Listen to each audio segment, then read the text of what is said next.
nagmumula sa Presidential Communications Operations Office. Kasama ang Philippine Information Agency, Philippines News Agency, Philippine Broadcasting Service, Radyo ng Bayan, IDC, at Telebisyon ng Bayan. Narito ang Radyo Vision.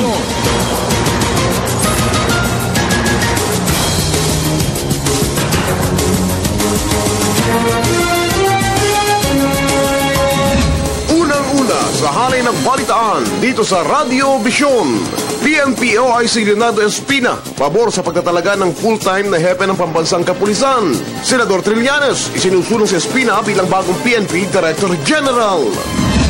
Kumpirmasyon ng pagkamatay ni Marwan, magdudulot ng magandang epekto sa Mindanao. AFP, iwalang mababawasan pa ang banta ng terorismo sa bansa. DepEd at USAID, mas palalawakin pa mga programang pang-edukasyon para sa mga kabataang Pilipino. At pagdinig hinggil sa 2016 automated elections, isinagawa na. Siksik ang ating mga balitaan dito sa Radio Vision sa media ng bayan.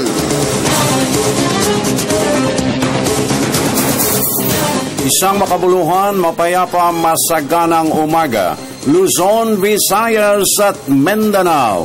Saan man kayo naroon, anuman ang inyong ginagawa sa mga oras na ito, samahan po ninyo kami sa isa na namang edisyon ng ating Radio Vision sa Media ng Bayan sa araw na ito ng Friday, 6 de Pebrero 2015. At syempre pa mga kaibigan, makakaagapay natin sa ating PTV4 Telestudio ang ating pong mutya ng Antipolo City, none other than Zarina Lozuegro.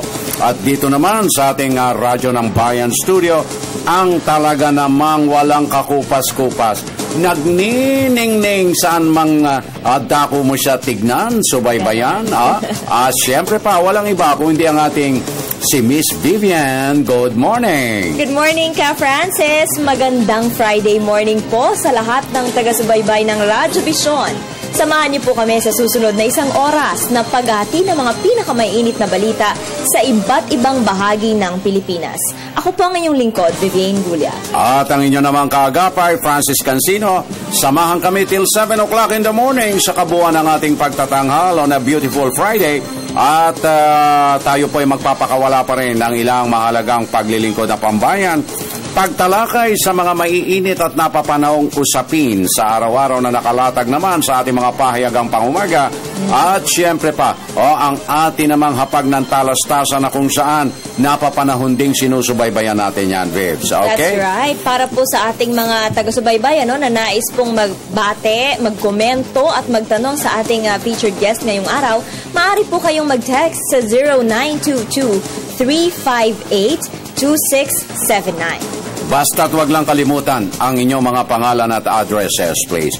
Okay, again, a beautiful weekend ahead of us, Vivian. Yes. At marami ding magagandang balita tayong nadaanan sa ating mga pahayagang pangumaga. Lalo na, merong napakagandang binitawan ng National Housing Authority sa pamumuno ng kanilang manager na si Chito Cruz, na kung saan magkakaloob daw sila ng libreng pabahay sa bawat na ulila nitong 44 na SAP troopers.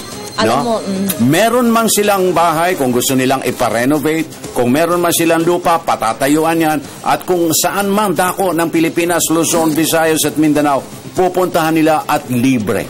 Wow, good news yan para sa pamilya nitong ating Fallen 44 in particular, Ka Francis, dahil sila ay mga bayani at nalaman naman natin na nagtagumpay ang kanilang operasyon laban dito kay Marwan. In relation dun sa mga donasyon na matatanggap, nagpahayag na rin ang Makati City Government na sila ay magpo-provide ng scholarship para sa anak nitong mga fallen heroes natin dito sa Maguindanao, at kabilang dyan yung college, hanggang kolehiyo sa University of Makati.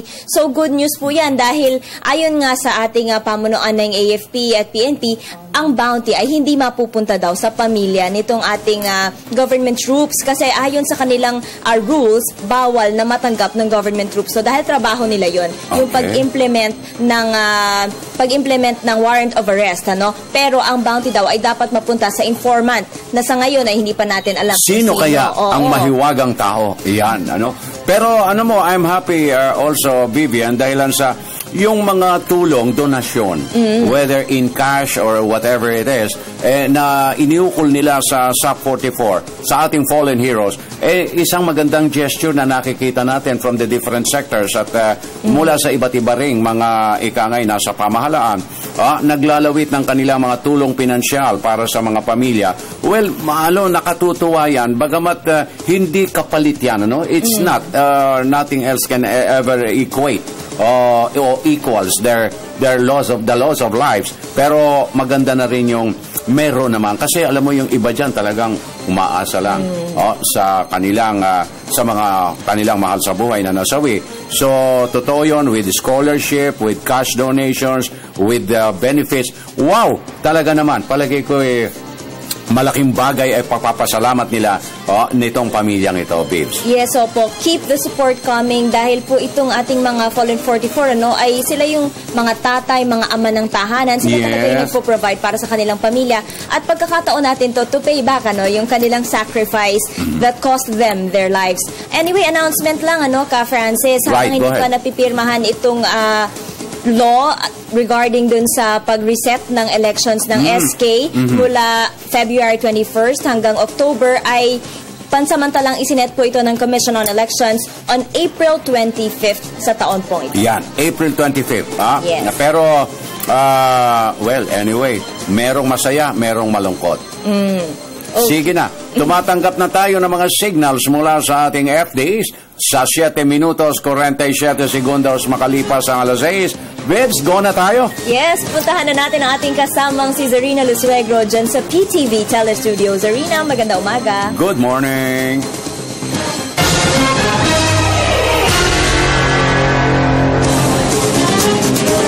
Maraming salamat, Francis and Vivian. Maganda umaga, Bansang Pilipinas. Ngayon po ay ika-6 ng Pebrero sa taong 2015. Narito na po ang mga balitang nakalap ng media ng bayan. Una sa ating mga balita, suportado po ni PNP OIC Leonardo Espina ang pagtatalaga ng full-time na hepe sa pambansang pulisya. Inihayag ito ni Espina sa ginanap na command conference sa Philippine National Police sa Campo Crame kahapon. Aminado si Espina na dahil sa officer in charge ang kanyang status ay may mga function na hindi niya magawa na ang tanging ang may kapangyarihan ay isang full-time chief PNP lamang. Kalakip nito ay buong suporta naman ang inihayag ni Senador Antonio Trillanes IV upang italaga si Acting PNP Chief Leonardo Espina bilang bagong PNP Director General. Git pa ng Senador na sa pamagitan umano kasi ng pagtatalaga kay Espina ay magiging opisyal na ang mga desisyon ng liderato ng pambansang pulisya. Kasunod naman po ng kumpirmasyon ng Federal Bureau of Investigation o FBI sa Amerika na patay na ang international terrorist na si Zulkifli Binhir alias Marwan na kilalang J.I. Malaysian bomb maker sa Mindanao ay tiwala po ang AFP na mababawasan ang insidente ng terorismo sa naturang rehiyon. Dagdag pa ng sandatahang lakas na magiging malaking kabawasan sa J.I. Link Al-Qaeda terror group ang pagkawala ni Marwan. Dahil umano rito kahit papaano ay nagkaroon ng kahulugan ang pagkamatay ng 44 na PNP staff members. Kinumpirma na rin ng AFP base sa pinakauli nilang monitoring na tanging si Marwan lang ang foreign terrorist na nasa bansa. Gayunman, hindi pa rin titigil ang militar na habulin si Basit Usman na di umano'y kasama sa engkwentro sa barangay Tukan na Lipaw, Mamasapano, Maguindanao. Pagtitiyak pa ng AFP na nananatiling matatag ang relasyon nila ng PNP kahit pa nagkaroon ng problema sa koordinasyon ng kanilang mga puwersa. Anila hindi ito magiging balakid upang ipagpatuloy ang kanilang operasyon laban sa mga masasamang elemento ng Estado. Sa ibang balita, patuloy ang pagtutok ng Aquino Cabinet sa pagpapatupad ng mahalagang programang pangkaunlaran at pagpapabuti sa buhay ng maralitang pamilyang Pilipino. Ipinahayag ito ni Presidential Communications Secretary Sunny Coloma sa report na pagsasagawa umano ng Pangulo ng loyalty check sa mga miyembro ng gabinete matapos ang Mamasapano incident. Ayon sa kalihim, wala itong katotohanan dahil nananatiling nagkakaisa ang gabinete sa pagganap sa kani-kanilang tungkulin. Git pa ni Coloma na nakafocus ang gabinete sa pagpapaunlad ng bansa kasabay ng pagpapatuloy ng reforma na nakabase sa tuwid na daan. Samantala, papalawakin pa ng Department of Education at United States Agency for International Development o USAID ang mga programang pang-edukasyon para sa mga kabataang Pilipino. Ayon po kay DepEd Secretary Brother Armin Luistro, kabilang sa mga tututukan nilang edukasyon para sa mga out-of-school youth sa mga lugar na apektado ng mga labanan.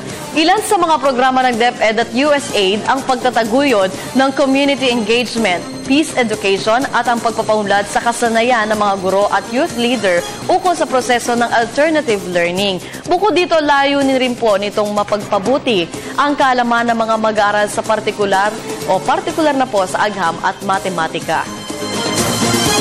Sa iba pang balita, humarap na sa Senado, partikular sa pagdinig ng Joint Congressional Oversight Committee on Automated Election System ang mga opisyal ng COMELEC sa pangunguna ng dating chairman nito na si Sixto Brillantes at acting chairman ngayon na si Christian Robert S. Lim. Kasama rin po sa mga ito si Ms. Helen Aguila Flores, chairperson naman po ng Bids and Awards Committee ng COMELEC Secretariat Office. Gayon din si Evita Jimenez ng CENPEG o Center for Empowerment and Governance. Nagsagawa rin ng executive session ng komite para subukin muli ang kredibilidad ng PCOS o Present Count Optical Scan Machine. Hinamon pa ni Cesar Flores, presidente ng Smartmatic, ang mga kritiko ng PCOS na patunayan na despalinghado ang PCOS machine. Noon pa man, ani ni Flores ay ibinukas na nila sa mga kritiko ang PCOS, subalit walang napatunayang mali sa makina. Absolutely no. We won the 2019, and let me remind the public, we were 4 billion pesos below the budget. The other company that went to the financial opening of bids, it's actually here, you can ask them. And they were, instead of 82,000 machines, they were offering 55,000 machines for 4 billion more than us. So basically double the price that we offer. I think if we are half, 50% the price of your nearest competitor, how can anybody accuse you of on-rule control of an entity? You're just the better and the cheapest solution provider. At yan po mga maiinit na balita hanggang sa mga oras na ito. Sa ngayon balik na tayo kay Francis at Vivian sa Radyo ng Bayan Studio. Zarina Lusuegro. 13 minutos, 17 segundos makalipas ang alas 6. Tuloy-tuloy na tayo, Vips, at silip sa ating aparador ng Message Center. Yes, good AM, Ka Francis at Miss Vivian. Ukol sa issue ng reward money na gustong ibigay sa mga pamilya ng mga namatay na SAF, mas mabuti pang ilagay sa kaban ng bayan kasi kompleto naman ng benepisyo ang mga kaanak mula sa gobyerno. Hindi naman ng SAF lahat ang naperwisyo, may mga inosenteng civilian din at saka maraming Pilipino ang gutom sa justice para sa SAF, hindi sa pera. Mula kay Nolian ng Comval, the greatest thing that we can be thankful for is knowing that God never forgets to extend our life every day. Good AM, it's me, Popcorn of Catanduanes. Good AM, Fran V. Sino ba yang bakani na yan? Bakit siya ba may nagawang mabuti para sa bayan? Galing niyang magsalita, manguyam. Kabaliktaran siya ni Pope, epal na pare. Tignan niyo muna sarili niyo bago kayo mag-akusa. Baka mas malaki muta nyo o baka dahilan pa. Okay, Liza Manuel ng San Mateo, Rizal. Ilan na kaya ang edad ng obispong yan? Dahil hindi na yata alam ang kanyang pinagsasasabi. Dapat sa simbahan ka na lang at magdasal. Mabuti pa magbasa ka ng Bible at maintindihan mo ang tama. Read the whole book of Exodus chapter 20 nang matauhan ka. Iwasan ang pagputak ng putak para kang manok na mangingitlog. Pray and pray until you pray no more. God bless you, Padre. Good AM po sa inyo. Sir Franz at Ma'am Bivs, ipagpatuloy po ninyo ang inyong programa sa kaularan ng lahat. Mabuhay po kayo. Verhil ng Cagayan de Oro City. Okay, thank you very much sa inyo. At alam mo kasi, masakit Masyadong matindi yung akusasyon ng isang obispo natin, no? Pinararatangan na niya ang pagiging insensitive daw ng ating Pangulo. Who is he to judge the President? No? Masakit yun Huwag kang, kasabihan sa banal na kasulatan yan pinangangaral ng simbahan, do not judge so you will not be judged. Pagkatapos ikaw, obispo, ipinakikita mo sa sambayanan na hinuhusgahan mo na ang Pangulo sa kanyang ginawa. o ginagawa? Wow! Wow! Okay, pararaanin natin sa pamagitan ng wow ang ating pong unang bulusok ng Provincial Roundup. Sa pangunguna ng ating Radyo ng Bayan Bontok with Donna Balio. Donna, na yung pagabigat, konektado ka. Nabigat, Pilipinas, pinapalakas ng Mountain Province Provincial Disaster Risk Reduction Management Council ang kanilang mga programa para sa pagtugon at paghahanda sa sakuna. Kabilang dito ang paglaan ng pamahalaang palalawigan ng 1.5 milyong pisong pondo para sa Climate Change Mitigation Program. Lahat din ng bayan at iba't ibang paaralan dito ay mayroon ng Disaster Risk Reduction Management Council. Bilang bahagi ng rehabilitation program ng lokal na pamahalaan, mahigit 3 milyong piso ang ginugol nito noong nakaraang taon para sa rehabilitasyon ng isang flood control project, paggawa ng 2 evacuation centers at pagbili ng iba pang gamit. Nagbigay na rin ng direktiba si Governor Leonard Mayaen sa PDRRMC na kilalanin ang iba't ibang lugar na maaaring apektuhan ng geological hazards. Matatandaan na binigyan ng DILG ang pamahalaang palalawigan ng Mountain Province ng Seal of Disaster Preparedness noong nakaraang taon bilang pagkilala sa magandang programa nito kontra sakuna. Para sa Radyo Vision, Donna Cawis Balio, DWSR Bontok, Media ng Bayan. Thank you very much, Donna Balio. Sumako naman tayo sa Davao City. Nariyan na ating kasamang si Peng Alinio. Peng, maganda umaga, konektado. Magandang umaga, Vivian at Francis. Ulit mo na ang kalagayan ng panahon. Napakaganda ng pagsikat ng araw ngayong umaga. Ilang araw na rin na walang pag-ulan sa Davao City. Samantalang ang traffic sa mga oras na ito ay masyado pang maluwag. Nilinaw ni Department of Tourism o DOT si Regional Director Roberto Alabada na hindi naapektuhan ng pagpasok ng mga turista sa reyon matapos ang madugong insidente sa Mamasapano, Maguindanao noong 25 ng Enero. Ilang mga malalaking events anya ang nagaganap sa Davao City bilang isa sa pinakaligtas na lugar sa mundo. Business as usual pa rin tayo ayon kay Alabado, kung saan ang kanyang kampanya o kanilang kampanya ay pakita sa buong mundo ang magagandang tanawin ng iba't ibang bahagi ng reyon na anya ay talagang maligtas puntahan kahit hindi na rin anya tumitigil ang pag-imbitan nila sa mga nais na magbakasyon sa reyon, lalo na sa mga turista mula sa loob at labas ng bansa. Isa sa mga kinakampanya ngayon ng DOT 11 ay ang Visit Davao Fun Sale o VDFS, kung saan ang mga malls, resorts, hotels, restaurants at iba pang establishmento ay magbibigay ng malaking diskwento kada weekend mula ito Abril ng taong ito. Para sa Radyo Vision, Peng Alinio ng Davao City, Media ng Bayan. Maraming salamat, Peng Alinio. Puntahan natin ang Radyo ng Bayan, Hingog City with Gigi Calvo. Gigi, maradyaw na buntag, konektado ka. Umaga sa lahat mula sa lungsod ng Hingoog. Ayon kay Senior Fire Officer Erwin Cervantes, umarangkada ang kanilang tanggapan sa pagpapatupad ng Building Code of the Philippines, lalong-lalo na ang pagkakaroon ng mga fire extinguishers at fire exits, ang mga naglakihang mga gusali dito sa lungsod, kasama na ang mga paaralan, hospitals at mga business establishments. Ayon kay Cervantes, mula sa pag-upo ni City Fire Marshal Ronald Simpson, ginagawa na nila ang dapat gawin, lalong-lalo na ang pagtanaw ng safety at security ng mga tao sa bawat barangay, lalong-lalo na ang mga occupants sa mga business establishments na walang nakita mga fire exits. Anya ayaw ni City Fire Marshal Ronald Simpson na mahintulad ang lungsod ng Hingoog ng ibang lugar na nagkaroon ng matinding pinsala dahil sa sunog. Ito'y dahil na din sa walang aksyon o rekomendasyon na nagawa ang BFP kahit nakita nila ang mga kakulangan nito. Dagdag ni Cervantes na sa taong 2014, may mga establishmentong nakapagbayad ng penalty at nagtatag ng mga fire exit stairs at nagkaroon din ng mga kagamitan alinsunod sa rekomendasyon ng Bureau of Fire Protection. Lalong-lalo na noong nakalipas na buwan sa pagkuha at renewal of licenses na hindi maaring mabigyan ng Bureau of Fire Certificates kung hindi sumunod sa mga rekomendasyon. Para sa Radyo Vision, Gigi Villamor Calvo ng Hingoog City, Media ng Bayan. Thank you very much, Gigi Calvo. Bibs! Yes, sa oras na 19 na minuto makalipas ang alas 6 ng umaga, alamin na natin mga kaibigan ang pinakahuling lagay ng ating mga lansangan mula sa ating kasamang si Julius Disamburon. Julius, magandang umaga. Good morning. Maraming salamat sa inyo, Vivian and Francis. Magandang umaga, bansang Pilipinas. Narito na po ang ilan sa mga pangunahing kalsada ng Metro Manila. Silipin na po natin ang pinakahuling sitwasyon ng trapiko sa tulong po ng MMDA Traffic Metro Base. Unahin po natin ang bahagi po ng EDSA Ituazon. Lungsod po yan ng Quezon sa mga motorista po natin. Napatungo po ng southbound area, partikular sa may area ng White Plains, Connecticut, Makati at ng Parañaque. Sa mga sandali pong ito ay masikip na po ang daloy ng ating mga sasakyan. Lalo na po yung mga approaching na po dun sa may bahagi po ng P2 Underpass. Yun naman po mga patungo po sa may area po ng North Avenue at ng Muñoz at maging po sa Service Road patungo ng Araneta Center sa Cubao. Asahan nyo na po ang maluwag pa naman ang sitwasyon ng ating mga kalsada.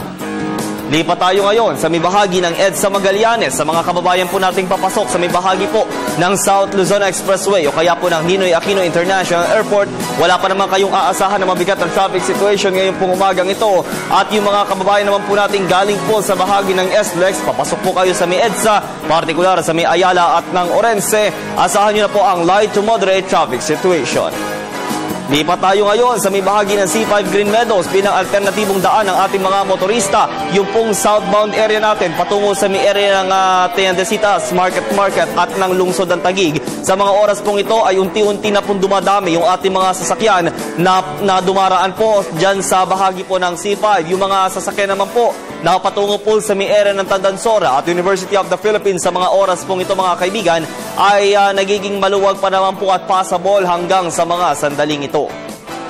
Panghuli na lamang natin, lungsod ng Maynila, partikular dyan po sa may area ng Quirino Grandstand, lalo na po doon sa mga estudyante natin na papasok po sa may area po ng Intramuros area. Sa mga oras pong ito ay wala pa naman kayong aasahan na mabigat na traffic situation, lalo na po yung mga approaching dyan po sa may bahagi ng Anda Circle o kaya po ng Manila City Hall. Doon naman po sa mga pabalik po sa may southern part of Metro Manila, partikular dyan po sa may area ng Coastal Road, wala pa naman din kayong aasahan na malausan pagong na traffic situation.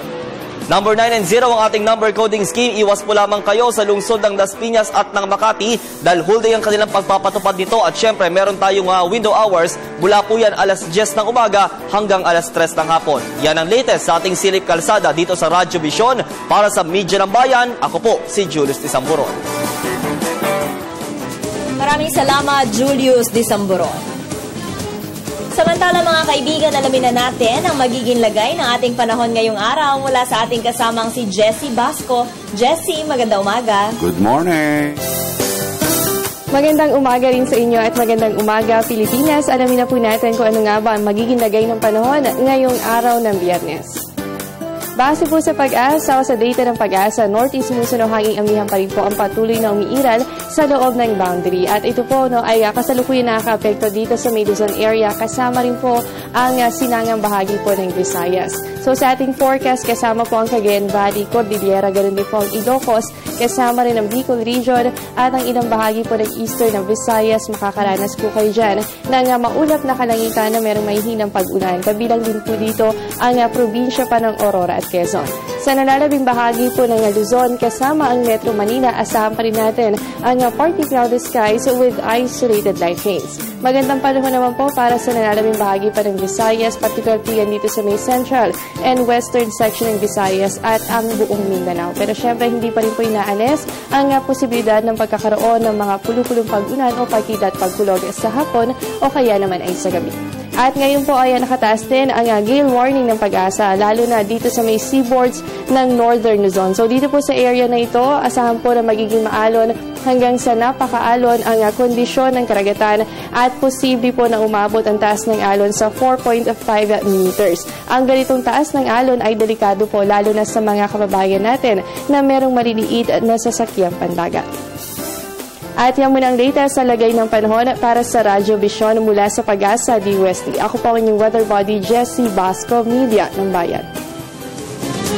Maraming salamat, Jessie Basco. 25 minutos, 12 segundos makalipas ang alas 5. May pahabol lang tayo mga mensahe dito. Vibs, good day, Ma'am Francis at Vivian. Lumalabas ang pagkagwapo mo at ang ganda pala ng co-host mo na si Vivian. Ay, salamat. Maraming salamat okay, meron pa isa tayo dito. Tungkol po doon sa topic ninyo kanina, na may kinalaman sa housing ng mga SAF 44. Magkano po ang halaga ng bahay na ibibigay sa kanila? Thanks, more power to your program. Well, hindi po binanggit ang halaga. Basta't kung mayroong lupa, patatayuan nila ng bahay. Kung may bahay at kailangan na renovation, pagagawa nila yan, libre, walang gagastusin isang pera. Sagot ng National Housing Authority. Bibs? Yes, samantala bumabati sa atin si James Do ng Cagayan de Oro. Happy viewing po sa inyo. Magandang umaga, Ate Vivian and Kuya Francis. Huwag tayong puna ng puna sa kapwa dahil mismo ang sarili din natin may napupuna ang kapwa. Dapat magtrabaho na lang upang umasenso at makamit ang nais na mithiin. Damunga salamat mula kay Junjung Kalong ng Barangay Rawis ng Vilma's Kitchen dito sa Calbayog City. Ingat po, lagi kayong konektado dito sa amin. Maraming salamat po. Happy 61st birthday today kay Alex Celis. Pagbate mula sa kanyang nagmamahal na asawa na si Ning Celis, mga anak na sina Linda, Andrew, John at Maria, at mga apo na sina Dayday, Boy, Chloe, Laika at Baby John Paul. Happy birthday! Happy birthday! May you have many more birthdays to come. Samantala, bigyan daan natin ng ilang paalala mula sa inyong himpilan.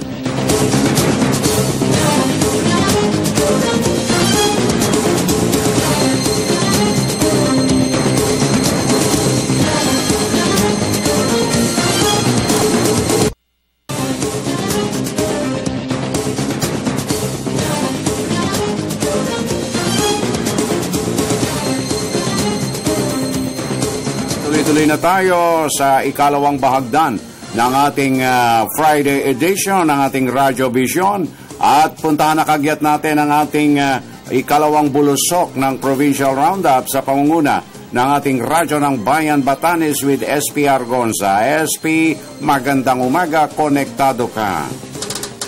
Magandang umaga dahil sa pagkabuo ng grupo ng Batanes Merchants Cooperative Incorporated na iparating sa Philippine Ports Authority for North Luzon ang nakikitang pangangailangan at mga dapat pang gawin sa pantalan ng Basco na siyang dinadaanan ng lahat ng mga pangangailangan ng buong Batanes. Mula sa pagkain, materyales sa paggawa ng lahat ng klase ng bahay, sasakyan at pangangailangan ng buong Batanes ay dumadaan sa pier ng Basco. Simula ng hawakan ng BMCI ang pagpapatakbo sa pier, nakahingi na rin sila ng tulong mula sa PTA at Department of Transportation and Communication ng pondo upang madagdagan ang pier. Sa ngayon ay may kabuuan ng 80 square meters ang nadagdag sa pier at kasalukuyan pang ginagawa ang karagdagan pang 50 square meters. Layunin nito na kahit magsabay-sabay pa ang 3 barko na dumating sa pier mula sa Maynila, kapag nakumpleto na ang ginagawa sa pantalan, ay maluwag nang makakapagbaba ng kargamentos ng sabay-sabay ang 3 barko. Sa ngayon ay tigi 1 barko pa lamang ang maaring mag-unload habang kasalukuyan pang dinadagdagan ang pier. Para sa Radyo Vision, SP Argonza ng DWBT Batanes, Media ng Bayan. Thank you very much, SP Argonza. Dumako naman tayo ng Tacloban City. Nariyan ang ating kasamang si June De Leon. June, magandang umaga. Konektado. Hello, June. Okay, balikan natin maya-maya yung report ni June De Leon. Okay, baka may pahabol pang mga message dyan. Vibs, go. Yes, Ma'am Vibs and Sir Francis, naimbag gabigat binabati ko ng happy viewing ang Okina family of Nula-Tula, Tacloban City. Happy viewing po sa inyo. Okay, meron pa rin tayong habol dito. Salam ka Francis at Miss Vivian. It isn't who you are in the society, a religious leader or simply farmer, or the poorest of the poor, a millionaire maybe, because what is in your heart comes out in your tongue, and the whole of our body will be goodness. Kagaya po ninyong dalawa at sa inyong programa, super maingat sa salita. Jasmine Manuel ng Lupon, Davao Oriental. Thank you very much, Jasmine. Okay, puntahan naman natin ang ating radyo ng Bayan Agoo sa lalawigan ng La Union with Charity Frianesa. Charity na imbagabigat kakabsat, konektado ka. Yes, na imbaga bigat kasamang Francis and kasamang Vivian. Inaasahang pangungunahan ngayong araw ni Yusek Alexander Pama ng Office of Civil Defense at Executive Director ng National Disaster Risk Reduction and Management Council ang isasagawang Regional Gawad Kalasag 2013 at Banuarte Amianan 2014 awarding ceremony dito sa lalawigan ng La Union. Ayon kay OCD Region 1 Director Melchito Castro, taong 2012 pa sinimulan ng OCD Regional Office 1 ang paggawad ng Banuarte Amyanan o Heroes of the North upang kilalanin ang mga individual at organisasyon, maging ang mga PD, RRMC member agencies at lokal na pamahalaan sa kanilang kontribusyon sa iba't ibang disaster operations sa Rehiyon 1. Sinabi ni Castro na upang maipagpatuloy ang kultura ng pasasalamat ay muling magsasagawa ng Banuarte Amyanan at Regional Gawad Kalasag Awarding Ceremony ang OCD upang maipakita ang kanilang sinserong pagbugay sa mga karapat-dapat at natatanging individual o grupo na may tuturing ding mga bayani dahil sa kanilang naiambag upang maging matagumpay ang disaster risk reduction management sa rehiyon noong nakaraang taon, kung saan kabilang pa niya rito ang mga media dahil sa maagap at napapanahong pagbabalita upang mabigyan ng babala ang mga kababayan natin dito kapag may gale warning o bagyong paparating. Para sa Radyo Vision, Charity Jimenez of Frianeza, La Union, Media ng Bayan. Thank you very much, Charity Frianeza. Dumako naman tayo ng Tacloban muli. Nariyan ang ating kasamang si June De Leon. June, magandang umaga. Konektado ka. Patuloy ang isinasagawang rehabilitasyon ng Department of Interior and Local Government sa mga government structures sa buong Eastern Visayas. Sa 171 gusaling sinira ng bagyong Yolanda, 86 sa mga ito ay malapit nang matapos ngayong kalagitnaan ng taon. 939 na milyong piso ang inilaan ng pamahalaan para sa pagsasaayos mula sa Rehabilitation Assistance on Yolanda. 54 na mga gusali ang patuloy pa rin inaayos, samantalang ang 22 sa mga ito ay matatapos ngayong buwan at ang natitira naman ay sa buwan ng Hunyo. Samantala, matatapos na ngayong buwang ito ang 3 classroom building sa Javier Leyte na ibinigay ng Embracing the World, isang non-government organization mula India. Nagkakahalagang school building ng 6.2 bilyon piso at ito ay matatagpuan sa Manlilisid High School campus. Kasama sa gusali ang library, faculty room at hiwalay na comfort room. Dinisenyo ang gusali na maging matatag kahit pa sa 400 km per hour wind ang bumangga rito.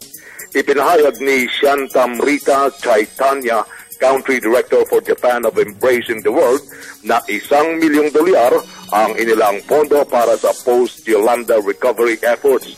Bukod sa Leyte, may mga katulad ring proyekto ang nasabing NGO sa Aklan, Capiz at Lalawigan ng Masbate.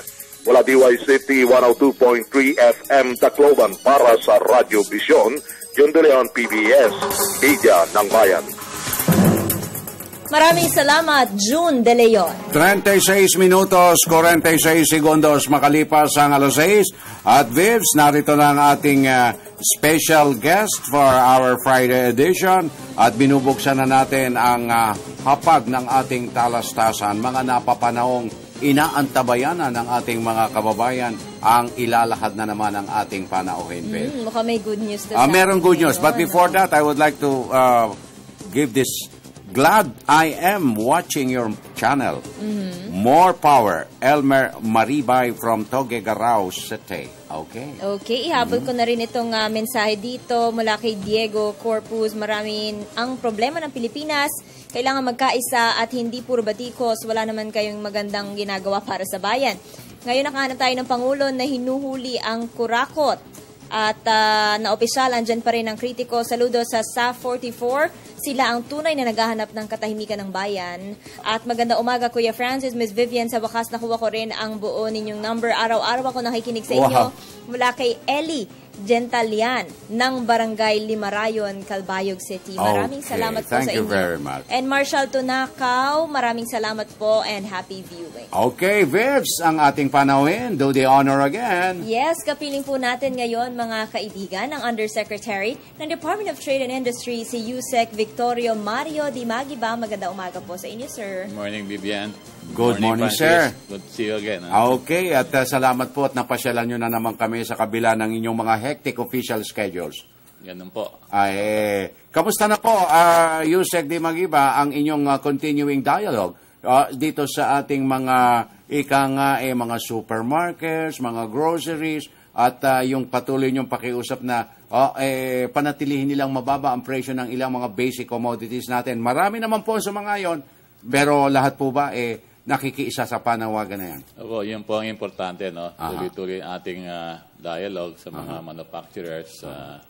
Minsan po, siguro pwede natin sabihin, lalambing natin sila. Iyon. Sa ganun, pag-aralan naman nila kung paano sa kanilang decision, no? Market forces naman yan So, magkano ang pwede nilang ibaba sa presyo ng mga produkto to reflect po yung malaking savings sa distribution ng kanilang produkto.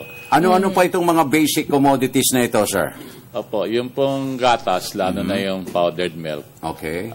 Dalawang malaking brand na ang nag-announce ng 1 peso reduction per piece. 1 peso, malaking bagay yan. So, abangan po nila sa mga supermarket grocery yan dahil yung mga 1 week from now, mauubos na yung old stock. No? Yeah. So, yung new stock may bebenta na nila sa mababang piso. No? Ayun. Pangalawa po, yung nanawagan po tayo sa mga paniderya dyan sa mga community natin, yung mga katabi natin dyan sa mga subdivision, nagtitinda po ng paborito na ating pandesal. Dapat po ay bumabayan ng 15 centavos ang piraso. Or, kung hindi sila magbababa, dagdagan po nila ng 2 grams, no, yung bigat ng pandesal nila. Pangatlo po, ang ating pakikipag-usap sa mga panadero, lalo na pa yung Pinoy Tasty. Meron po silang tinetest na mga harina, baka mababa pa nila ang Pinoy Tasty ng another 50 centavos per pack. So, yun po ang ating ginagawa ngayon, no? Yung pakipag-usap sa lahat tuloy-tuloy. And then doon po sa Price Council meeting noong February 3, sabi nga ni Secretary Domingo sa mga negosyante, kayo naman ang magsasabi kung kailan at magkano. Ang mahalaga, ipasa naman nyo sa ating mga mamamayan ang benefit, no? At higit po dun sa fuel na rollback. Yung pong mga dahilan minsan na ibang negosyante na yung port congestion, sabi po niya doon, wag na po natin gamitin dahilan yon dahil halos wala na po na port congestion. Yung pong mga barko, pag dumating siya today, diretso na siya kagad sa berth. Wala na pong hintayan sa Manila Bay. Kayo po, kung nadadaan kayo sa Rojas Boulevard. Yes. Nung last year, makikita nyo, ang daming barko doon. Opo. Ang dami. Naghihintay ng pag-atraka. Ngayon po, yun na lang talaga naka-schedule. Para aeroplano na. Pag sinabing, time of arrival mo ngayong araw na to, at ganitong oras, ganun na po halos ang sitwasyon sa mga pantalan po. Naku, good news yan, pisong rollback sa presyo ng, o pagbaba, sa presyo ng gatas at 15 centavos sa presyo ng pandesal. Pero, Sir Yusek, sabi po ng iba naman hindi naman daw po LPG ang gamit nila sa pagluluto, kuryente naman daw po. Opo, yung nga po, yung mga LPG, yun po yung in-announce namin. Yung pong kuryente, yun namang harina. Kasi kapag ang harina ang napababa natin ang presyo, mas malaki po ang impact sa price rollback. So, yun po yung nakikipag-usap po tayo tuloy-tuloy. No? Meron pa po mga ang inaharap na mga good news, no? Lalo na po sa ating basic staple, yung rice. Okay. At saka yung manok na lumabas din po kasi sa pulong na mababa na ang buying price ng palay ngayon ng mga traders. From a high of 23, 24 pesos last year, sabi ng mga negosyante, bumaba na to at 19 pesos. Wow. Ay, ang bili po ng NFA, 17.50. So, kita mo, halos magkapareho na. Pero pag tinignan mo, Francis Vivian, ang presyo ng commercial rice sa palengke, steady siya, pero steady siya na mataas. Okay? So, 46, iba yung steady. 47, 48. Steady. So, ngayon, pinag-utos din po ng Price Council sa Munong Secretary sa NFA, dumalo dun sa pulong. Pag-aralan po nila ang presyohan ng bigas, commercial, at mag-report sa Council kung nararapat na magtakda ng SRP sa bigas. Sir, commercial rice. Sir, sa pagtataya po ng DTI, magkano po yung dapat ibawas sa presyo ng bigas base po sa kanilang savings? Ang tingin po kasi ng NFA, dapat yung itinaas ng mga 3 to 4 pesos last year, dapat mabawi yon. Okay. No? Kasi ganun po kalaki tinaas ng bigas last year sa commercial between 4 to 5 pesos. Depende sa quality, no? Yung kasi NFA rice, tenga yun sa 32. 32 and 27. 27, no? Yung 32, yun na yung katulad ng well-milled well-milled rice, no? Pero yung pong well-milled na commercial, meron po ka mabibili 45, 46, 47, no? So yun ang pag-aaralan, no? Pangalawa po ay sa manok din, no? Ang SRP ng manok 135. Pero sabi rin ng negosyante sa council, eto Francis Bibian, ng mga datos na to, hindi naman ang galing sa gobyerno, galing mismo sa negosyante. Sobra daw bumaba din ang farm gate price ng manok. So, inutusan din po ng konseho ang DA, pag-aralan din kung maaring ma-review pang SRP na manok at maibaba pa from 135. Wow! So, yun po yung mga inaharap natin na maganda. But lahat ito, kailangan nga may tuloy-tuloy yung dialogue sa mga negosyante. Dahil ang SRP po ay talaga namang yan ang magandang panuntunan ng batas ukol sa pagpapairal ng presyo na ang competition naman sa market ang mamimaintain mo. Importante yan Kailangan yung competition nandun pa din. Healthy competition sa merkado. Sana matuloy ito, Ka Francis, itong rollback na suggest ng DTI sa ating mga business, yung mga nagbe-business sa atin. Sir, doon po ba sa luncheon meat, for example, corned beef and canned products, mayroon po ba tayong inaasahang rollback ng presyo? Wala po tayong inaasahan rollback so far, pero ang presyo po nila steady at hindi po halos tumataas over the past 1 to 2 years, no? Although doon po sa general ng panawagan ni Secretary, masama po sila. Nandun po ang meat processor sa puno na yun. At kasi tatlong component yan yung distribution cost, yung raw material mo, at saka yung mga iba pang gastos. Ang tinutuntun lang naman ng pamahalaan dito, pakiusap sa mga negosyante, malaking savings sila sa distribution cost, no? Halos 40%. Kumbaga, yung truck mo sa Baguio, no, nagbaba ka ng gulay sa Manila, nakakatipid yung diesel yung truck mo. In fact, sa gulay naman, masyado malikot ang presyo, pero wala namang kulang supply. Even itong malamig na panahon, ang sabi ng Department of Agriculture, wala naman po na-apekto ang mga gulay na supply. Kaya tuloy-tuloy. In fact, ang baba nga ng mga presyo ngayon ng gulay. Okay.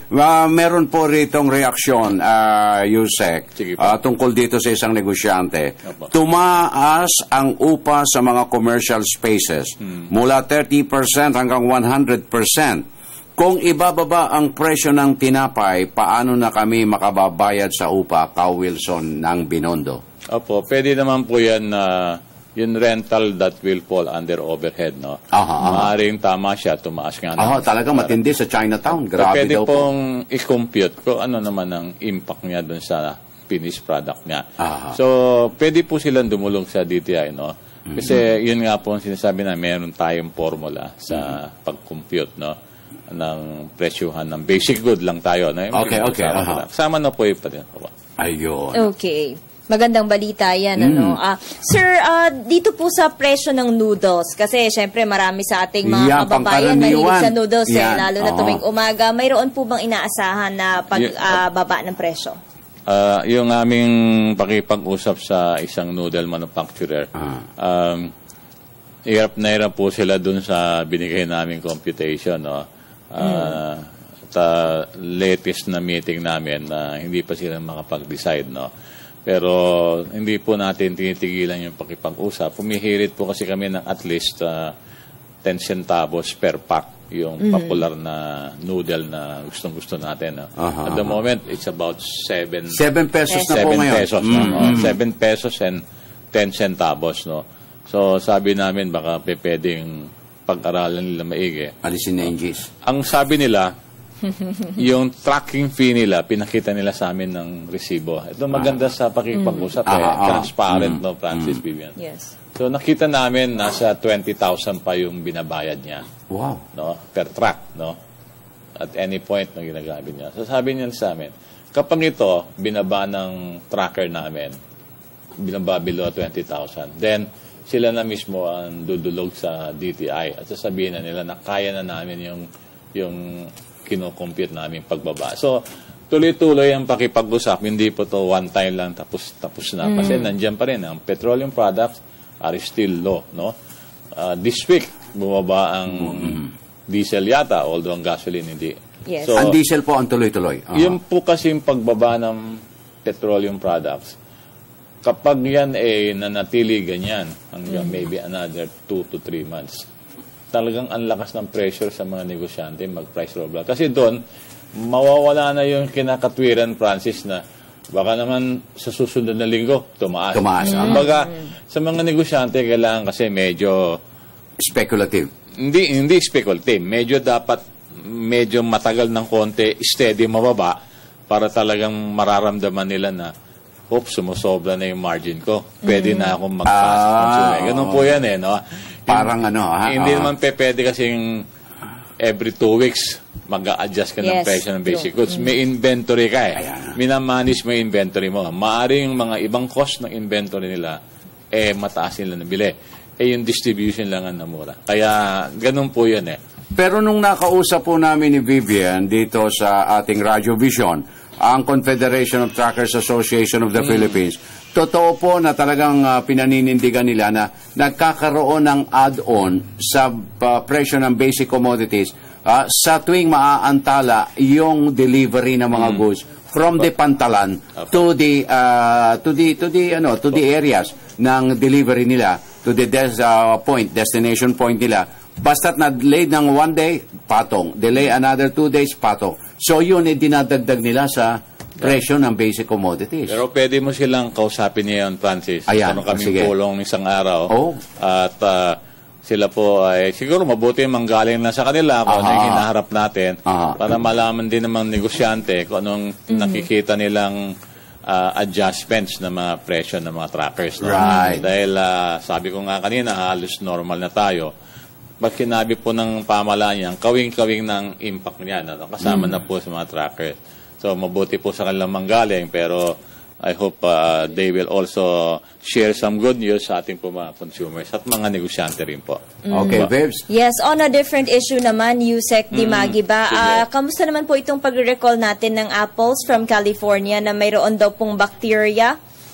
Alam nyo, ang nirecall lang naman ng negosyante sa US, yung dalawang brand lang ng Apple, yung Big B tsaka yung Granny's Best, no? At noong December pa nila ni-recall yun. Okay. So, wala naman po tayo na monitor dito sa Pilipinas na Apple na yan na nandito. Although doon po sa recall, na nakalista doon na maaring may number of cartons na ang destination sa Pilipinas, no? So yun lamang po at the moment wala po tayong natanggap ng complaint. Ang supermarket naman po yung pinakamalaki dito sa atin, nagsabiso po sa DTI na ayon sa supplier nila yung kanilang apple na binebenta ay hindi po galing dun sa maliit na produkto ng kumpanya na yun, yung Bidart Brothers, no? Hindi nga po kilala dito, no? Pero siyempre, pag Apple kasi, kala ng tao, lahat na. So, yun po. So, yun po ang situation sa Apple na yan. So, sa ngayon, safe naman po yung mga apples natin sa merkado? Opo. Doon po sa sinabi sa amin sa DTI, certified po ng supplier nila na hindi po kasama sa recall.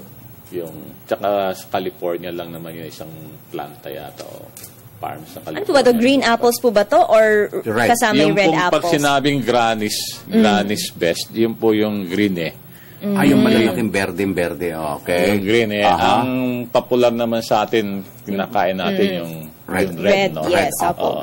Yun yung matamis. Kaya sweet o caramel apple kung tawagin nila. Okay. So, well, anyway, natutuwa ang ating mga konsumidores sa USEC sa ibinalita mong yan na patuloy ang dialogo at malaki pa rin ang probabilidad na magkaroon pa rin ng mga pagbabawas. Madadagdagan pa ang mga produkto. Ayan. At saka yung patuloy ang pagbaba. Kahit na sentimo by sentimo. Opo. Malaking bagay yun, Yusek. Pag sentimo, millions. Iyon ang sinasabi ko.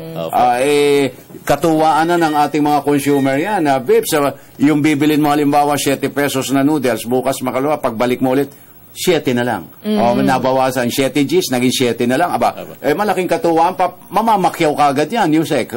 Di ba? Ganyan ang tendency na. Baka mag-expire.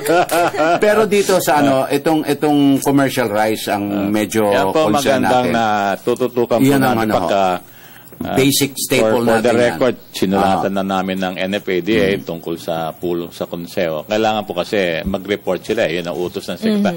Hindi na nila kailangan maghintay pa sa susunod na meeting ng konseho. Sabi ni sekretary, ready na kayo, mag-report na kayo. Pero alam niyo ho, yung pagbaba ng presyo ng palay, bagamat ang natutuwa ang konsumidores dahil bababa sa merkado ang presyo ng ating commercial rice. Pero on the other side of the coin, Yusek, kawawa rin naman ang ating mga rice farmers. Medyo malaking epekto sa kanila kapag bumaba ng by 50 or by 1 peso ang buying price ng ating palay. So, takbuhan lahat yan sa NFA.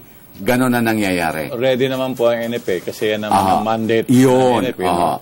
Na siguraduhin na meron siyang sufficient number of rice reserve, equivalent 30 days nga yan, para sa ganon, siya yung stabilizer, Yan naman ang role ng NFA. Pero, siyempre, Yusek, alam naman natin na yung kanilang procurement, meron lang limitasyon. Ano po, siyempre, bidding. Yun Pero, pa yan, makita lang natin sana na itong commercial rice sa merkado, meron tayong makikitang placard na 36, 35, malaking katuwaan na yan. Ngayon po, ang monitoring report laging nasa line 45. 45. Ikaw, Vibs, anong rice ang kinakain ninyo? Basta yung medyo, nasa gitna lang. Hindi ko alam kung anong tawag. Sinandoming ba yun? Sinandoming. Mahal yan mga sinandoming. Nagpa-plug ka, mahal yan. Mahal yan sinandoming. Pero ewan ko, yun namang 32 natin na NFA rice. That's good. Itabi mo lang sa commercial rice. Alisin mo yung NFA na tatak, mapagkakamala mo. Kaya na isu-switch off nila yan Yun po, ako, we eat NFA rice. Yung 32, napakaganda na. Maputit, malambot. Maganda. At anyway, yung iba lang na talagang nasa alta presyon, ayaw nila ng NFA. Pag sinabing NFA, akala nila yung mga masasamang klase, pero hindi nila nakikita yung quality, napakaganda. Opo, maganda po talaga yan. Okay. Impact sa mga nangangailangan talaga ng bigas at affordable. Sa NFA na sila bumili.